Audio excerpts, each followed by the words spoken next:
Bonjour, dans cette vidéo je vais vous présenter le principe du triabule. Alors pour ce tuto je vais utiliser du code en Python. Alors déjà qu'est-ce que c'est que le triabule? Le triabule consiste à trier les données d'un tableau. Souvent ce tri se fait par ordre de grandeur, mais tout type de tri pourrait être envisageable. Alors on dit souvent que le triabule, qui s'appelle comme ça parce que on est sur le principe des bulles qui remonteraient à la surface en premier suivant leur taille, n'est utilisé que pour la formation. Alors imaginez-vous un dictionnaire dont les mots ne seraient pas dans l'ordre. Eh bien le triabule est toujours utilisé et d'actualité. Une fois trié, il va vous permettre par exemple de rechercher la présence d'une valeur beaucoup plus rapidement. Alors vous ouvrez la page d'un dictionnaire au hasard, au milieu en général. Si le mot est après, vous refaites la même chose avec les pages restantes. Sinon, vous le faites avec les pages précédentes. Ainsi, une fois que votre liste est triée, en 32 tests, vous pouvez retrouver une valeur, si elle existe par exemple, parmi plus de 4 milliards. Alors seulement, il faut trier ces valeurs. Alors au travers d'un petit bout de code en Python, je vais vous montrer comment faire.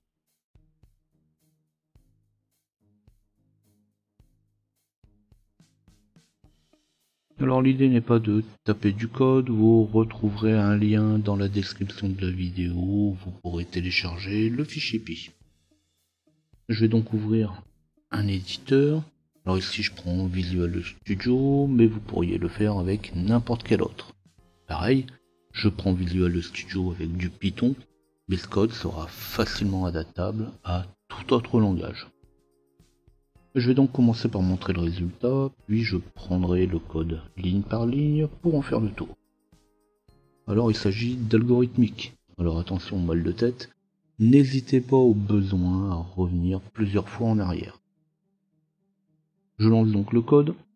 Alors ici je ne crée qu'une liste ou un tableau avec 10 valeurs, mais vous verrez que vous pourrez recommencer avec 1000 ou 10 000. Et là vous verrez que le temps de traitement n'est pas du tout le même. Et on peut aller voir dans le résultat une liste non triée et une seconde liste, elle, triée.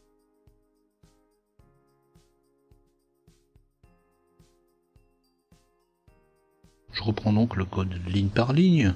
Donc là les premières lignes c'est des commentaires, je vais vous les laisser lire. Et puis j'arrive sur une première ligne, import random, donc je vais tout simplement importer la bibliothèque random qui va me permettre de générer des valeurs aléatoires. Puis je vais créer une première variable, nombre de données, que je vais mettre à 10. Donc ça c'est cette valeur que vous allez pouvoir changer si vous voulez créer des tableaux plus grands ou voire même plus petits. Et je vais créer une première variable, tableau, donc avec des crochets qui est tout simplement une liste ou un tableau. Vous pourrez retrouver les tableaux dans une de mes vidéos précédentes sur Python, justement, qui traite des tableaux. Et puis je vais faire une boucle, for i in range, et le nombre de données. Donc pour toutes les valeurs de i, pour la plage, qui correspond au nombre de données, et je vais ajouter dans mon tableau, avec la commande append, un chiffre aléatoire entre 0 et 1000. Rand int, c'est tout simplement pour fournir un nombre entier. Donc de 1 à 10, dans mon tableau, je vais rajouter un nombre aléatoire. Donc je vais me retrouver avec 10 valeurs aléatoires ajoutées à mon tableau. Et puis tout simplement, je vais passer par l'affichage. Donc je vais afficher tout simplement mon tableau. Donc pour chaque valeur du tableau, for i in tableau, j'affiche print i. Donc là, ça c'est juste pour vous montrer effectivement qu'est-ce que j'ai mis dans mon tableau. Et là, on va retrouver les différentes valeurs comme dans l'exemple montré juste avant. Et c'est maintenant que mon tri va commencer. Donc là, je vais faire deux boucles. Une première boucle qui va aller de la première valeur à la dernière valeur, donc for i in range, la longueur de mon tableau. Donc j'aurais pu très bien mettre 10, Mais là, je vais utiliser tout simplement les variables, comme ça va me permettre d'avoir quelque chose qui va être plus dynamique. Donc pour la valeur i, qui est dans les différents éléments de mon tableau. Et je vais créer une deuxième boucle, qui va partir de i plus 1 jusqu'à la fin de mon tableau. Donc pour résumer, pour l'instant, j'en suis à ça. Je pars d'une variable qui va faire la première valeur de mon tableau, puis la deuxième, puis la troisième, et une deuxième boucle qui va aller de la deuxième jusqu'à la dixième. Je recommence, je reprends la deuxième variable et je vais de la troisième à la dixième. Donc ça c'est ma deuxième boucle, for k, in range, tableau, i, moins i et moins 1. Donc là en fait, je vais faire la fin de mon tableau qui va aller de i plus 1 jusqu'à la fin, et je vais générer justement une variable j qui est égale à k plus i plus 1. Donc en réalité, je démarre bien à l'élément i plus 1. Et pour chaque élément, eh bien, je vais tester la différence entre les deux. Je vais tester alors l'élément du tableau i avec l'élément du tableau j. Si l'élément du tableau i est supérieur à j, eh bien je vais tout simplement inverser les deux. Je vais faire un échange de valeurs. Alors pour pouvoir faire cet échange de valeurs, eh bien ça serait facile, il suffirait de lui dire i passe à la place de j et j passe à la place de i. Jusque là c'est très facile. Le seul problème c'est que effectivement, au moment où je vais modifier ma valeur i, eh bien j'aurai plus son contenu. Donc je vais devoir utiliser une variable, val temp, qui va prendre comme valeur le contenu de ma variable de mon tableau i. Et puis je vais tout simplement prendre la valeur de mon tableau en j et je vais l'injecter dans mon tableau en i.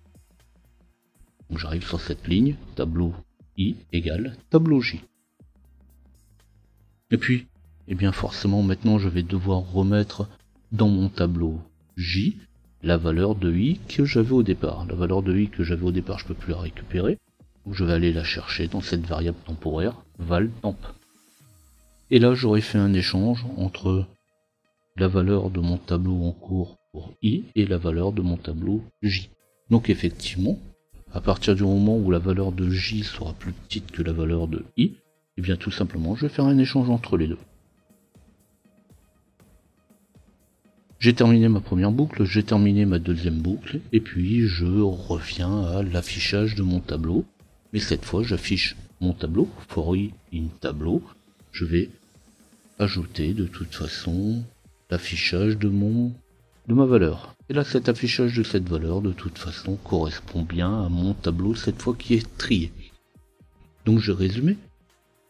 Je crée dans un premier temps une liste aléatoire, puis je l'affiche pour chaque valeur, donc pour toutes les valeurs de mon tableau, je vais récupérer à chaque fois la valeur la plus petite.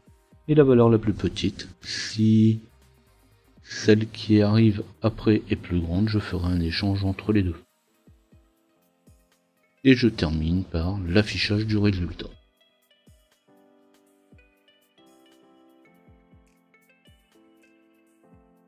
Alors on va pouvoir lire souvent que ce principe de tri n'est plus utilisé ou n'est utilisé que pour la théorie ou pour l'apprentissage. Alors comme je l'ai expliqué au début, c'est un peu faux, mais le tri ne sera pas fait sous cette forme. Effectivement, pour celui qui aura essayé de changer la valeur du tableau, au-delà de 10 000 entrées, donc là c'est la variable nombre de données, eh bien on va voir que les temps ne sont plus les mêmes. Là je viens de montrer par exemple en mettant une valeur de 20. Alors forcément, quand on va passer au-delà des 10 000 entrées, il faudra trouver un autre algorithme.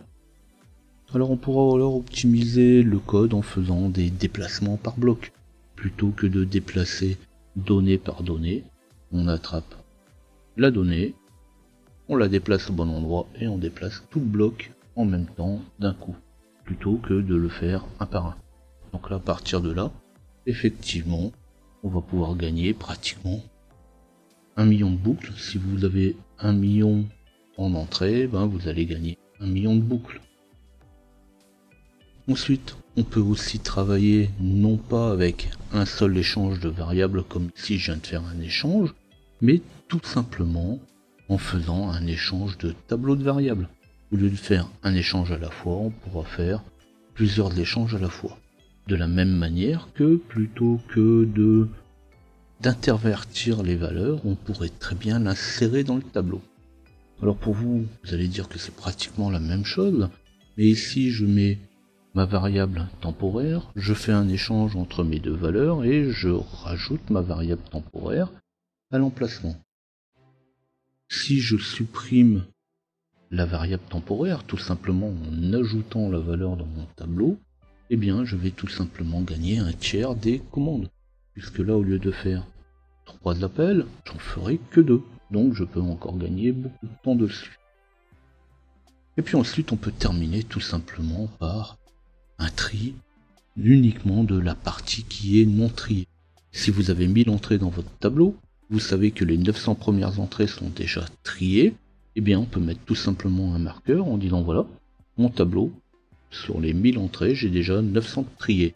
Et je ne fais un tri que sur les 100 dernières. Donc là, effectivement, ça peut devenir très intéressant. Donc en tout cas, voilà quelques pistes à exploiter si vous désirez aller plus loin sur la méthode. Alors bien sûr, c'était pas le but de cette vidéo, l'idée était ici de présenter comment fonctionne globalement le triabule. Si cette vidéo vous a plu, vous n'oubliez pas de liker.